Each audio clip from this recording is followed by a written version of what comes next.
नमस्कार, मी कांगणे सर. आजची बोधकथा रामशेष किल्ला.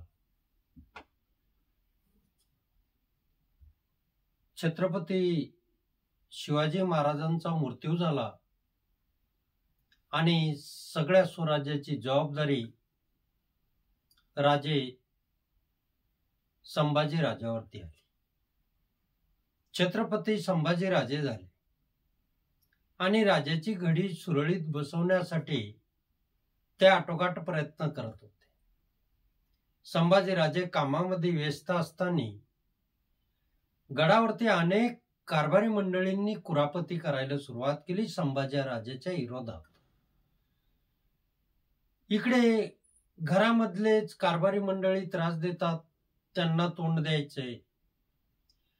इकडे नवीन छत्रपती झाल्यानंतर राजाची घडी नीट बसवायची आणि त्यातच एक फार मोठं संकट छत्रपती राजांवरती येऊन पडलं आणि ते म्हणजे दिल्लीचा बादशाह औरंगजेब हा स्वराज्य नष्ट करण्यासाठी बुऱ्हाणपूरला आलेला.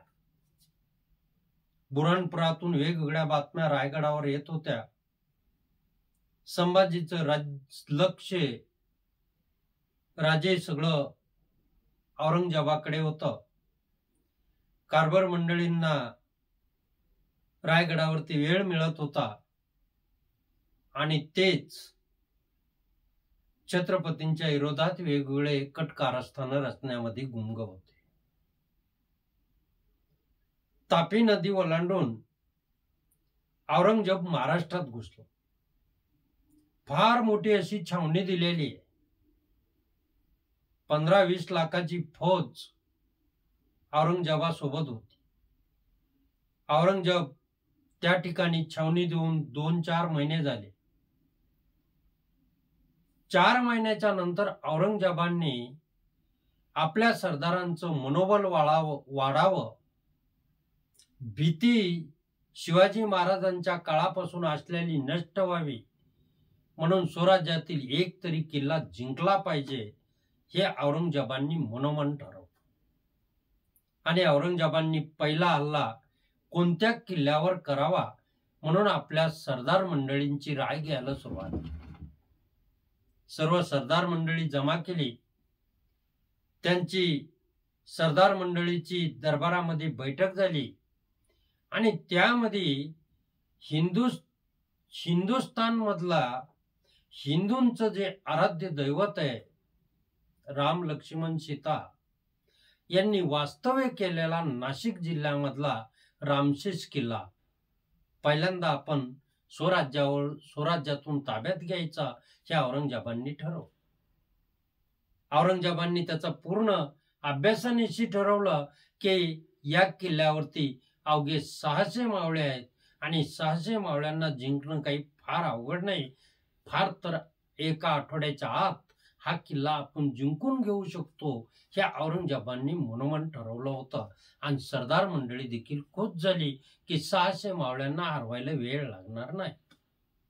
सर्वांनी ठरवलं आणि ठरल्याप्रमाणे कोण या किल्ल्यावर जाणार तर पहिल्यांदा उभा राहिला आणि खासच नावाप्रमाणे बुद्धिमान असलेला शहाबुद्दीन खान त्या ठिकाणी तो औरंगजेबाचा सरदार पहिल्यांदा तयार झाला की मी रामशेष किल्ल्यावरती हल्ला करण्यासाठी आणि तो जिंकून घेण्यासाठी तयार. त्या शहाबुद्दीन खानच्या म्हणण्याप्रमाणे खरंच किल्ला छोटा होता, तरी सुद्धा औरंगजेबानं 2 लाखाची फौज शहाबुद्दीन खान सोबत दिली आणि शहाबुद्दीन खान हत्ती, घोडे, तोफा, पायदळ सगळं घेऊन रामशेष किल्ल्याकडे जाण्याची तयारी करत होते. पाहता पाहता ही वार्ता रामशेष किल्ल्यावरल्या जो किल्लेदार होता सूर्याजी जेदे यांच्या कानावरती गेली आणि जेदे देखील आपल्या फक्त 600 मावळ्यांनिशी केवढीही फौज घेऊन औरंगजेबाचा शहाबुद्दीन खान जरी आला तरी त्याच्याशी लढण्यासाठी तयार झाला. शिवाजी महाराजांच्या काळापासून हा वयोवृद्ध म्हातारा सूर्याजी जेदे त्या ठिकाणी किल्लेदार होता. किल्ल्याची नीट पाहणी केली. किल्ल्यावर खाण्यापिण्याचं साहित्य भरपूर आहे का याची दक्षता घेण्यात येऊ लागली आणि 4-2 दिवसातच शहाबुद्दीन खाननं त्या रामशेष किल्ल्याला वेढा टाकला.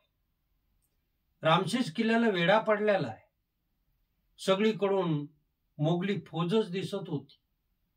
आता आपल्या गडावरील सैन्य घाबरून जाईल म्हणून सूर्याजी जेदे हा त्या किल्लेदार वारंवार आपल्या सैन्याला बैठक घेऊन सांगत होता की आपण शिवाजी महाराजांचे मावळे आहोत. एक जिवंत असेपर्यंत लढत राहायचं, कुठेही घाबरून जायचं नाही. एक नव्हे किती फौजा औरंगजेबाच्या आल्या तरी घाबरता कामा नाही. आणि खरोखरच राजे शिवाजीचे मावळे घाबरणारे नव्हते, लढणारे होते. आणि त्या ठिकाणी शहाबुद्दीन खानने वेगवेगळे युक्त्या केल्या आणि त्या गडावरती हल्ला करायला सुरुवात केली. पहिला हल्ला केला, फौज गडावर चढवायला सुरुवात केली. पण अनोखी लढाई. गडावर जरी 600 मावळे होते तर प्रचंड मोठमोठाले दगड धोंडे वर नेऊन ठेवलेले होते. ज्या बाजूने फौज वर चढत होती वरून मोठमोठे दगड ढकलून दिल्या जात होते. त्या दगडाखाली चिंगरून फौजेचा, त्या मोगली फौजेचा फार नुकसान होत होतं, मरत होते सैनिक. दुसरी गोष्ट, गोफणीतून दगड भिरकावल्या जात होते आणि त्या गोफणीतून आलेल्या दगडांना ज्याला दगड लागला तो सैनिक मेल्याशिवाय राहत नव्हता. दिवस गेला, 2 दिवस गेले, 4 दिवस गेले, पण याच्यामध्ये काही यश येत नव्हतं. म्हणून शहाबुद्दीन खाननं लढाई थांबवली आणि आपल्या तंबूमध्ये येऊन तो पुन्हा विचार करू लागला की असं तर आपण रामशेष किल्ला घेऊ शकत नाहीत. आता काहीतरी नवी योजना आखली पाहिजे. आणि म्हणून रामशेष किल्ल्याला जिंकण्यासाठी आता तोफांचा मारा केला पाहिजे. त्यानं असं ठरवलं की त्या जंगलामधले खूप लाकडं आणायचे, त्या लाकडांचा बुरुज तयार करायचा, तो रामशेष किल्ल्याबरोबर झाला पाहिजे. त्याच्यावर तोफा चढवायच्या आणि तोफा किल्ल्यावरती टाकायच्या. तोफांनी किल्ल्यावरती मारा द्यायचा असं शहाबुद्दीन खाननं ठरवलं. गेले 2-4 महिने तो बुरुज तयार करायला गेला. ही सूर्याजी जेदे रामशेष किल्ल्यावरून बघत होता या मोगली फौजेंचं काय चालू आहे. आपल्या प्रत्येक मावळ्यांना तो सूचना करत होता. तो बुरुज तयार झाला, त्याच्यावर तोफा चढवल्या गेल्या आणि एक रात्री मात्र त्या सूर्याजी जेदेनं आपल्या निवडक सैन्यानेशी त्या मोगली फौजेवर हल्ला केला. रातोरात अमावस्येची रात्र होती. सैन्य, मोगली फौज शांत झोपलेली होती आणि त्यातच या रामशेष किल्ल्यावरल्या सूर्याजी जेदेचा हल्ला, भागो दौडो मराठे आ गए अशा प्रकारच्या वलागना देत ते सैन्य पळू लागलं आणि सूर्याजी जेदेच्या सैन्यानं तो बनवलेला बुरुज लाकडांचा पेटून दिला. तो बुरुज पेटलेला आहे. वर तोफा होता, दारुगोळा होता आणि त्या दारुगोळा आणि तोफेला आग लागली. तो बुरुज पेटला आणि रातोरात जळून खाक झाला. मात्र सूर्याजीचे सर्व सैनिक आणि सूर्याजी सुद्धा गडावर जाऊन शांत बसले. शहाबुद्दीन खान तर हात बल झाला. ही युक्ती, ही चाल फसलेली आहे, आता काय करा. आणि म्हणून शेवटची चाल त्यांना द्यायचं ठरवलं आणि ती चाल अशी होती की त्या गडाला पूर्ण बाजूने इडा दिला की वरचा माणूस खाली नाही आणि खालचा माणूस वर नाही. आता मात्र अन्नधान्य संपून जाईल आणि हे लोक आपल्या ताब्यात येतील, हा गड आपल्या ताब्यात येईल, ही शहाबुद्दीन खानची एक इच्छा होती, एक अंदाज होता. इकून संभाजी राजानं तर बाहेरून हल्ले करायला सुरुवात केली. मानाजी आणि मोरे हे 2 सरदार आपले पाठवलेले होते. त्यांच्यासोबत खूप मोठ्या प्रमाणावर धान्यही पाठवलेलं होतं. पण गडावर जाण्यासाठी थोडी सुद्धा वाट नव्हती. त्यातच एक दिवस, आखाडचे दिवस सुरू झाले, धो पाऊस पडायला सुरुवात झाली आणि त्या परिसरात प्राण्यांची मरचढ सुरू झाली. त्या ठिकाणी मरायला लागलेले प्राणी, त्यांच्या आलेला घाण असा वास, आणि त्या वासाला बघून शहाबुद्दीन खानचं सैन्य ज्या भागामध्ये सडलेलं आहे, ते प्राणी सडलेले आहेत, त्या भागामधला तो वेढा थोडा ढिला केला गेला आणि त्याचाच फायदा घेऊन मानाजी मोरेनं धान्य वर पाठवलं. पण धान्य वर जातंय कुठून म्हणून पुन्हा एकदा त्या शहाबुद्दीन खाननं वेढा पक्का केला आणि आता मात्र वरचा आणि खालचा माणूस वर आणि वरचा माणूस खाली असा कधीही होऊ दिला. 6 महिने वेढा चालू राहिला. तसा अगदी मुंगीला सुद्धा जाण्यासाठी वर परवानगी नाही अशी पद्धत शहाबुद्दीन खाननी अवलंबली होती. आणि खरंच गडावरील साठा संपत आला. काय करावं कळत नव्हतं. वरी सूर्याजी जेदे आणि ते मावळे मात्र विचारात पडले होते. 2 टाइम जेवायचं आता एका टायमावर जेवण आलं होतं. प्राण्यांचा, त्या वर असलेल्या घोड्यांचा चारा संपत आलेला होता. पाणीही संपत आलेलं होतं. आता काय करावं ते त्यांना विचार सुचत नव्हता. संभाजी राजाची एकूण मदत येत नव्हती. मदत देण्यासाठी वर यायला जागाही नव्हती. आता मात्र गड अडचणीत आला होता. तरी सुद्धा सूर्याजी जेदे घाबरला नाही. बुद्धी चालवली. एक वयोवृद्ध आजी त्या गडावरती राहत होती. म्हातारी त्या गडावरती राहत होती. तीही त्या ठिकाणी होती. तिने एक युक्ती, एक आयडिया त्या ठिकाणी सूर्याजी जेदेंना सांगितली. आणि ती आयडिया अशी होती की 600 मावळे या ठिकाणी जेवत आहेत. रोज आपण जेवून पात्र खाली टाकतो. रोजही शहाबुद्दीन खानचं काही माणसं येऊन ते पात्र मोजतात आणि बरोबर ठरवतात वर 600च माणसं आहेत. कालही जेवले होते, 600च पात्र पडले. आजही जेवले होते, खाली 600च पात्र टाकले. आणि कळून चुकत होतं रोजच्या रोज की वर 600 पेक्षा जास्त माणूस गेलाही नाही आणि कमीही झाला. मात्र त्या दिवशी आजीची युक्ती खरी ठरली. आजीनं काय केलं, त्या 600 मावळ्यांच्या ऐवजी 1200 पत्रवाळ्या टाकल्या दुप्पट. आणि 1200 पत्रवाळ्यावर थोडं अन्न टाकलं आणि ते उष्टावर टाकलेलं अन्न सगळे 600च मावळे जेवले. पण पात्र मात्र 1200 झाले.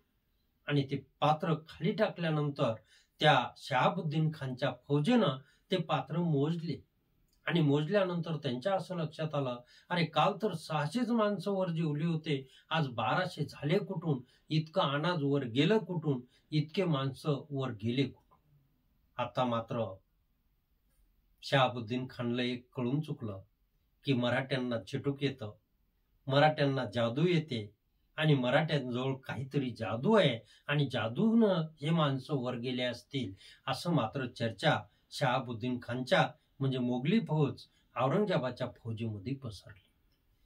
कारण या मराठ्यांना चिटूक येतं हे राजे शिवाजी आग्र्याहून सुटले होते तेव्हापासून औरंगजेबाच्या सैन्याला माहित होतं की यांना जादूगिरी येते.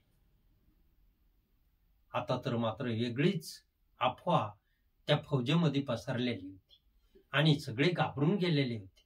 त्यातच दुसऱ्या दिवशी आता मात्र काहीतरी केल्याशिवाय पर्याय नाही म्हणून शहाबुद्दीन खाननं तोफा जवळ नेल्या आणि तोफांचा मारा करायला सुरुवात केली. त्या तोफेच्या माऱ्यानं त्या रामशेषगडाची उंचावरली एक भिंत कोसळली. आता मात्र शहाबुद्दीन खान खुश झाला की आता ही भिंत कोसळली, उद्या सकाळी खूप मोठी फौज वर चढवायची आणि रामशेष किल्ला ताब्यात घ्यायचा. परंतु झालं असं की ती पुनवेची रात्र होती. त्या चंद्राचा प्रकाश रात्रीचा पडलेला होता आणि खानाची फौज आणि खान शहाबुद्दीन खान तंबूमध्ये झोपलेला असताना वर मात्र सूर्याजींनी आपल्या मावळेनिशी पडलेली भिंत बांधायला सुरुवात केली. रातोरात भिंत जशाला तशी बांधून काढली आणि पाठव उठून शहाबुद्दीन खान बघतोय तर भिंत जशाला तशी. नक्कीच मराठ्यांना चिटूक येतं, नक्कीच मराठ्यांजवळ जादू आहे हे मात्र शहाबुद्दीन खानला कळून चुकलं. आणि गेले 5 वर्षे झाले तो किल्ला लढत होता परंतु शहाबुद्दीन खानच्या ताब्यात आला नाही. तो त्या ठिकाणाहून नाईलाजानं हात हलवत आपली उरली सुरली अर्धी फौज घेऊन ती सगळं औरंगजेबाकडे निघून गेला आणि औरंगजेबापुढे नतमस्तक झाला. त्याने शरणागती पत्कारली आणि सांगितलं, बादशाह, माझ्याच्यानं रामशेष किल्ला ताब्यात येत नाही. जो किल्ला 8 दिवसात जिंकून आणण्याची त्यानं इच्छा दाखवली होती, त्या ठिकाणी वचन दिलं होतं, ते तर पूर्ण झालंच नाही. पण 6 वर्षे सुद्धा किल्ला तो छत्रपतींचा औरंगजेबाच्या ताब्यात आलाच नाही. मित्रांनो, जिद्द असेल आणि लढण्याची हिंमत असेल तर कुठलीही गोष्ट अशक्य नाही. असे मावळे होते म्हणूनच स्वराज्य टिकून होतं. राजा छत्रपतींनी स्वराज्य टिकवण्यासाठी पहिल्यांदा अशा माणसांची निवड केली, असे माणसं शोधले आणि अशा माणसाच्या जीवावरच स्वराज्य टिकून राहिले. मित्रांनो, इथे थांबतो. गोष्टीचा तात्पर्य एवढाच आहे की असे माणसं शोधा, असे मित्र शोधा, असा आपल्याजवळ माणसं असावेत की जे मरेपर्यंत आपल्याला साथ द्यावी, जशी साथ छत्रपती संभाजीराजांना. इथे थांबतो. गोष्ट जर आवडली तर लाईक करायला विसरू नका. जय हिंद, जय महाराष्ट्र, जय शिवराय.